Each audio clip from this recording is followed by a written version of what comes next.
ఇప్పుడు మీకు ఇష్టమైన జెమినీ టీవీ సీరియల్స్ ని టీవీలో టెలికాస్ట్ అయిన వెంటనే సన్ నెక్స్ట్ లో మాత్రమే చూడండి. సార్ సార్ సార్ వదిలేండి సార్.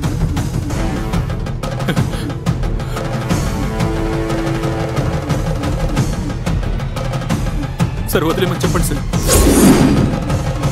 సార్ వద్దు సార్. సార్ వదిలేండి సార్. అనామిక,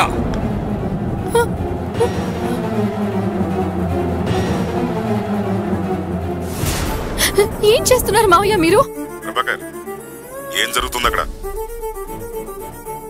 నిన్నే అడుగుతున్నాం ప్రభాకర్, చెప్పు. డాడీ,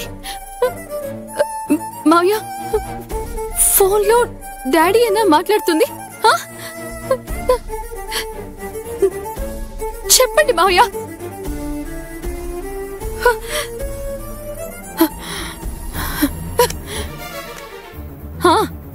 ఊహించాను డాడీ, మీరు ఫోన్లో మాట్లాడుతున్నప్పుడే ఏదో తప్పు చేయాలని నిర్ణయించుకున్నారని ఊహించాను. నందుని చంపేంత నీచానికి దిగజారా మీరు? నన్నేం చేయమంటావు? వాడి కోసం నిన్ను వదులుకోమంటావా? చెప్పు. అలాగని చంపేంత స్థాయికి నందు ఏం తప్పు చేశాడు డాడీ? మీరు ఇంత నీచానికి దిగజారిపోతారని నేను కొంచెం కూడా ఊహించలేదు. మిమ్మల్ని మా డాడీ అని చెప్పుకోవడానికే. అనామిక, ఏం నీకేమైనా పిచ్చి పట్టిందా? నాకు కాదు, మీ అందరికీ మావయ్య బాగా పిచ్చి పట్టింది. ఏ తప్పు చేయని ఒక అమాయకుణ్ణి ఇంత దారుణంగా కొట్టారు కదా, మీకే పిచ్చి పట్టింది. సరే అనామిక, నేను చేసింది తప్పే. ఇప్పుడే అతన్ని వదిలేస్తాను. కానీ నేను ఇతన్ని వదిలేసినట్లుగా నువ్వు కూడా ఇతన్ని వదిలేసి వచ్చాయి. అన్ని ప్రాబ్లమ్స్ సాల్వ్ అవుతాయి. మాకు నువ్వు ప్రాణాలతో ఉంటావు, నీకు ఇతను ప్రాణాలతో ఉంటాడు. ఏమంటావు? నేను ఒప్పుకోను. చూసావా, నువ్వింత స్ట్రాంగ్ గా ఉంటే మేం మాత్రం ఏం చేయగలం? వీడు చచ్చాడనుకో, నువ్వు నీ నిర్ణయం మార్చుకుంటావు కదా. అందుకే బావగారు వీడిని చంపేయమని చెప్పాను. సరే, చంపేయండి. కానీ ఆ తర్వాత నిమిషమే నేను చేస్తాను. మీరందరూ అనుకున్నట్టుగా నేను మాత్రం నిర్ణయం మార్చుకోను.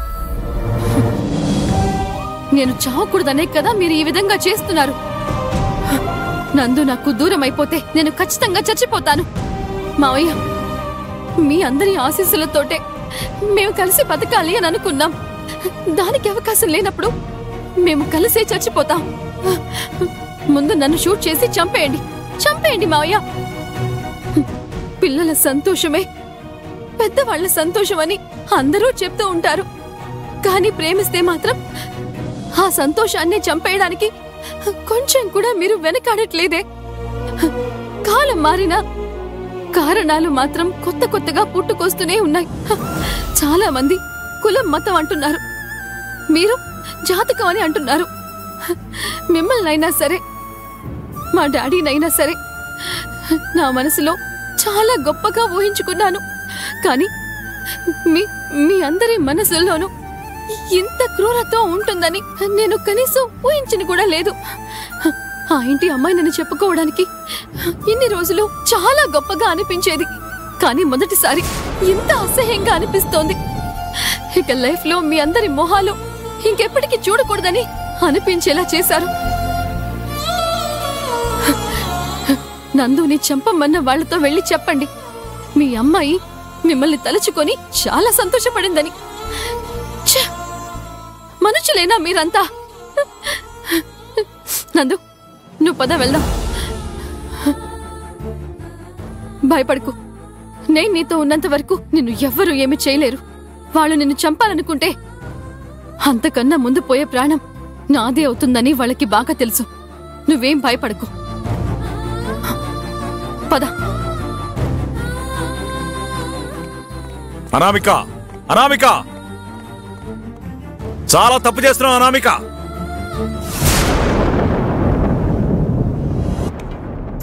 ఎక్కడికి వెళ్ళింది? ఏమండి? ఏంటి మంగ? నిన్న నైట్ బయలుదేరి వెళ్ళిన అనామిక ఇంకా ఇంటికి రాలేదు. ఏంటండి సైలెంట్ గా ఉన్నారు? మీతోనే మాట్లాడుతున్నాను. ఇప్పుడు ఎందుకు నువ్వు టెన్షన్ పడుతున్నావు? అనామిక తన వర్క్ గురించి వెళ్ళి ఉంటుంది. ఎవరికి చెప్పకుండా తను ఎక్కడికి వెళ్ళదే? బావగారితో చెప్పే వెళ్ళింది. ఆ విషయం బావగారే నాకు చెప్పాను. అదేదో అర్జెంట్ ప్రాజెక్ట్ విషయం అని చెప్పింది. రావడానికి 2-3 రోజులు పడుతుందట. అన్నీ తాను క్లారిటీగా చెప్పేసింది. ఎవ్వరూ భయపడాల్సిన అవసరం లేదు, తనే తిరిగొస్తుంది. మంగా, మనం ఎంత ప్రేమగా చూసుకున్నా కూడా తనకి అన్నీ వాళ్ళ నాన్నగారే. అందుకే ఆయనతో మాత్రమే చెప్పేసి వెళ్ళింది, చూసావా?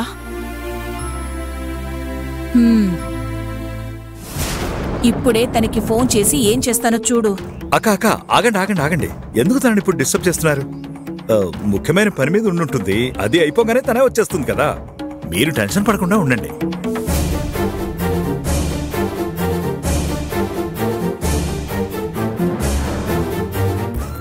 ఉండండి వదినా, ఇప్పుడే వస్తాను. ఏమండి, ఆ రోజే మీకు చెప్పాను కదా, దేవా అన్నయ్యకి అనామికకి పెద్ద గొడవ జరిగిందని. అవును. ఏంటవును? అంత పెద్ద గొడవ తర్వాత తనే అన్నయ్యతో మాట్లాడిందంటారా? ఛాన్సే లేదు. దేవా అన్నయ్య కన్నా అనామికకి చాలా పట్టుదల ఎక్కువ. నిన్న నైట్ ఏదో జరిగింది. నాతో అబద్ధం చెప్పకుండా ఏం జరిగిందో చెప్పండి. నేనెందుకు అబద్ధం చెప్తాను? అది కూడా నీతోనా? అలా అయితే ఏదో నిజాన్ని దాస్తున్నారు. అయ్యో, ఏ నిజాన్ని దాయలేదు. అనామిక ప్రాజెక్ట్ గురించి వెళ్ళిందని చెప్పానుగా. రావడానికి 2-3 రోజులు పడుతుంది. అదే మంగా బాగా నాతో చెప్పారు. అంతే. అనవసరంగా నువ్వు కంగారు పడిపోయి మిగతా వాళ్ళని కూడా కంగారు పెట్టద్దు. అర్థమైందా? అనామిక తిరిగి వచ్చేస్తుంది. వెళ్ళి పని చూసుకో. వెళ్ళు.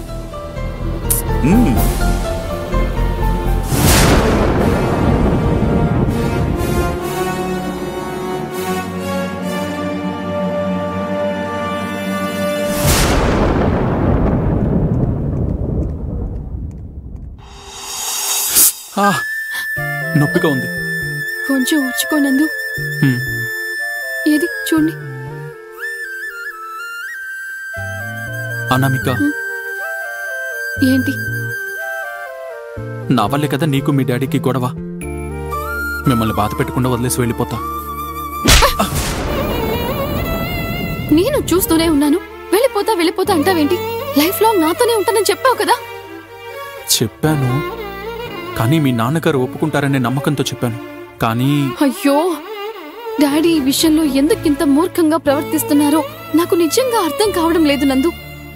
నా సంతోషం కన్నా ఎవరో జ్యోతిష్యుడు చెప్పిన దానికే ఇంపార్టెన్స్ ఇస్తున్నారు. ఎవరైనా సరే ఆయన స్థానంలో ఉంటే అలాగే అనుకుంటారు కదా. అలాగని ఆయన చేసిందే కరెక్ట్ అంటావా? తప్పే, కానీ అది తప్పని చెప్పి అర్థమయ్యేలా చేయాలి. దానికి ముందు నువ్వు మీ ఇంటికి వెళ్ళాలి. ఛాన్సే లేదు. ఈ రోజు నుంచి నేను ఆ ఇంటి కాంపౌండ్ లో కూడా అడుగు పెట్టను. అనామిక, పిచ్చితనంగా మాట్లాడుకు. నేను కూడా సీరియస్ గానే చెప్తున్నాను నందు. ఇక నుంచి నేను ఆ ఇంటికి వెళ్ళను. హే, ఏం మాట్లాడుతున్నావు నువ్వు? నువ్వే అర్థం చేసుకోకుండా మాట్లాడుతున్నావు. ఇంత జరిగిన తర్వాత నేను ఆ ఇంటికి మళ్ళీ ఎలా వెళ్ళగలను? ఒకవేళ వెళ్ళానే అనుకో, డాడీ మనసు మార్చుకొని రా బాబు నందు అని నన్ను నీకిచ్చే పెళ్లి చేస్తారనుకుంటున్నావా? నీ వల్ల కాకపోతే వదిలే, నేను ఎక్కడికైనా వెళ్ళిపోతాను. హే, నేను అలా ఏం అనలేదు. సరే, అలా అయితే నువ్వు కొన్ని రోజులు ఉండడానికి ఏదైనా మంచి హాస్టల్ ఉందేమో వెతుకుదామా? ఎందుకు హాస్టల్? ఎన్ని రోజులని హాస్టల్లో ఉండగలను? మరైతే ఇంకేం చేయాలి చెప్పు. నువ్వు నేను కలిసే ఉందాం. ఏంటది? మనం ఒకే ఇంట్లోనా? మనం ఎలా కలిసి ఉండగలం? తప్పేంటి?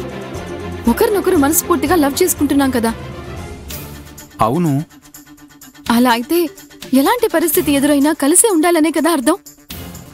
అది కాదనామిక, దీనికి సరైన పరిష్కారం ఏంటో నువ్వే చెప్పు.